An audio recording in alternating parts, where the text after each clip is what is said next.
Teka muna mga kapatid, magnilay muna tayo.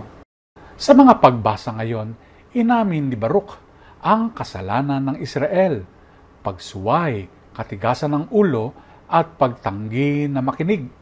Sa Ebanghelyo, binabalaan ni Jesus ang Chorazin at Bethsaida sa kanilang pagwawalang bahala sa kanyang mga gawa. Paalala ito na ang hindi pakikinig sa Diyos ay may kapalit. Maging ang kasaysayan ay may kakaibang halimbawa. Alam niyo po, noong 1816, tinaguri ang taon na walang tag-init, bumagsak ang ani sa buong mundo dahil sa pagsabog ng bundok Tambora. Ngunit marami ang tumangging magnilay. Itinuturing lang ito bilang kamalasan. Tulad ng Israel at ang mga bayan sa Ebanghelyo, hindi nila pinansin ang aral ng Diyos. Nagsasalita ang Diyos sa pangyayari, kasulatan at konsyensya.